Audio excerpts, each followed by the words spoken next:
Connection होता है series connection. जब भी किसी भी वीडियो में अगर तुमको सीरीज बोल दे कि तुम इसको सीरीज कनेक्शन में कन्वर्ट करो, ठीक है ना, किसी भी सर्किट को सिंपल सा कॉम्बिनेशन होता है, इसका डेफिनेशन कुछ भी नहीं है। अगर किसी भी सर्किट के दो सिरे हैं ए और बी और उस पर बहुत सारे रेजिस्टर लगाए गए हैं, बहुत सारे रेजिस्टेंस लगा दिए हैं, तो अगर आपको सीरीज में उसको क्या करना होगा, कनेक्शन डालना होगा, तो आप देखोगे कि R1 का जो दूसरा सिरा है वो कनेक्टेड है R2 के पहले सिरे से एंड R2 का दूसरा सिरा कनेक्टेड है R3 के पहले से एंड R3 का दूसरा कनेक्टेड है R1 के पहले से। तो जब भी कभी भी कोई भी कनेक्शन इस टाइप का हो, ये तो वोल्टेज पोटेंशियल डिफरेंस के लिए है, ठीक है ना, तो जब भी कोई भी कनेक्शन इस टाइप का हो जिसमें कि आप बात करोगे कि दूसरे का पहले से और फिर से दूसरे का पहले से, इस तरीके से मान लो यहाँ 4 होता, R4 होता, तो हम क्या बोलते हैं R3 का पहले से जो दूसरा सिरा है वो R4 के पहले से कनेक्टेड है। अगर कोई भी कनेक्शन इस टाइप का होगा, समझ गए बात, कि मतलब कि R1 का दूसरा R2 के पहले सिरे से, R2 का दूसरा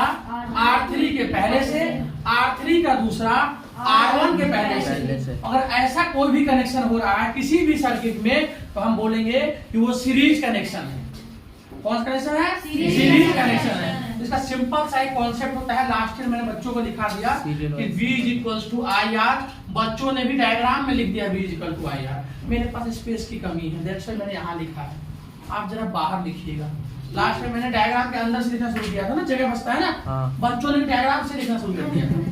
इसलिए प्लीज ऐसा कॉपी पेस्ट नहीं करें, ठीक है ना। तो मान लीजिए हम सब जानते हैं कि ओम्स का law, according to Ohm's law हमारे पास क्या होता है, मोहतरमा ये बोल रही है भैया, ठीक है ना, तो V = IR होता है ना ओम्स लॉ के अकॉर्डिंग। तो देखो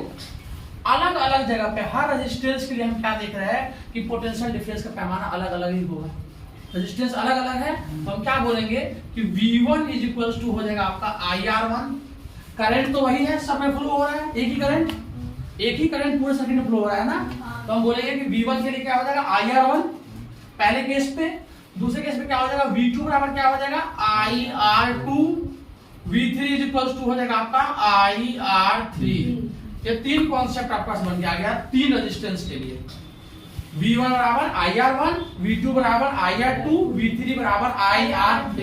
तीन कॉन्सेप्ट आ गया। हम सब जानते हैं कि V बराबर होता है हमारा IR, तो इसके लिए अगर आपको इसको सॉल्व करना होगा इस इक्वेशन को,